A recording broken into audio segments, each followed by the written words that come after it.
एक जेल से निकलने, दूसरा जेल से बचने के लिए इलेक्शन लड़ रहा है। बिलावल भुट्टो के एक तीर से दो शिकार, बोले कोई हमारा मुकाबला नहीं कर सकता, हम महंगाई और गुर्बत का मुकाबला करने के लिए इलेक्शन लड़े हैं। कोहाट में वर्कर्स कन्वेंशन से खिताब करते हुए कहा, फरवरी में पुरानी और तकसीम की सियासत को दफन कर देंगे। कहा गया, खैबर पख्तूनख्वा में दहशतगर्द फिर रहे हैं, कन्वेंशन शुरू ना करें। मैंने कहा, पीपल्स पार्टी के जियाले डरने और झुकने वाले नहीं हैं। बिलावल साहब, आपको हमेशा डील के जरिए ढील मिली। सिंध में आपकी सिलेक्शन होती है, इस बार आसानी से हुकूमत नहीं मिलेगी। इंतखाबात शफाफ होंगे। लीगी रहनुमा आबिद शेर अली का बिलावल भुट्टो को जवाब। कहा, बिलावल को तकलीफ ये कि आप इस बार आरटीएस सिस्टम नहीं बैठेगा, आप सिलेक्ट नहीं इलेक्ट होकर आ जाए।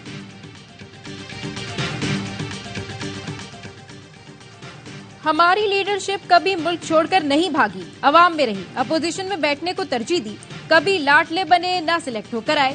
फैसल करीम कुंडी का नून लीग को जवाब। कहा, जो गिरबान से पकड़ने का कहते थे, वापस आते ही बयानिया बदल लिया, खामोश हो गए ताकि सिलेक्ट हो जाएं। बानी पीटीआई की बाकियात कह रही हैं, उनके लीडरों पर जुल्म हुआ, इसलिए सियासत या पार्टी छोड़ रही है। नून लीगी रहनुमा ख्वाजा आसिफ का ट्वीट, लिखा, सरबराह पीटीआई में वफा नहीं, इसलिए करीब तरीन साथी छोड़ गए।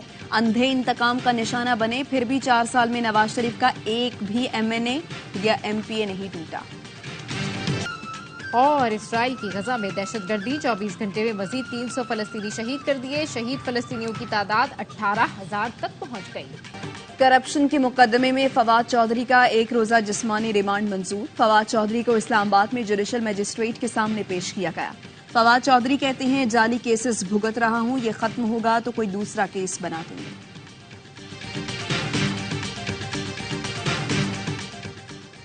चेयरमैन सेनेट सादिक संजरानी ने सेनेटर शौकत तरीन का इस्तीफा मंजूर कर लिया। शौकत तरीन ने दुबई में चेयरमैन सेनेट से मुलाकात में इस्तीफा दिया था।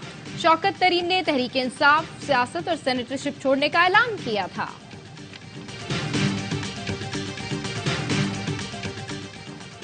इस्तेहकाम पाकिस्तान पार्टी ने नून लीग से सीट एडजस्टमेंट के लिए हलकों और उम्मीदवारों की फहरिस्त मुरतब कर ली। फहरिस्त आज नून लीग के हवाले की जाएगी। जराये के मुताबिक आईपीपी पंजाब से कौमी असम्बली के 19, कराची के 1 और पंजाब असम्बली के 44 हलकों में सीट एडजस्टमेंट की ख्वाहिशमंद है।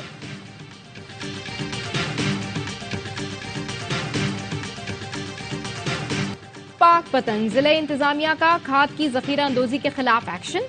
असिस्टेंट कमिश्नर ने गल्ला मंडी में छापा मारकर खाद के 2 गोदाम सील कर दिए।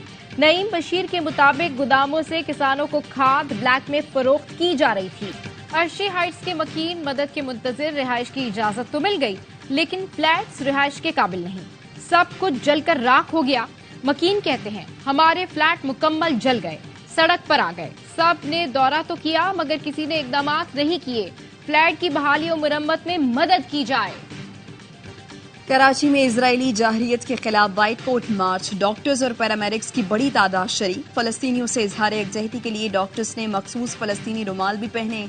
हाफिज नईम रहमान ने कहा, हमास के मुजाहिदीन ने 7 अक्टूबर को इजराइल को शिकस्त दी थी। इजराइल हजीमत मिटाने के लिए बच्चों और अस्पतालों पर बमबारी कर रहा है। मार्च में निगरान वज़ीर सेहत सिंध भी शरीक हुए।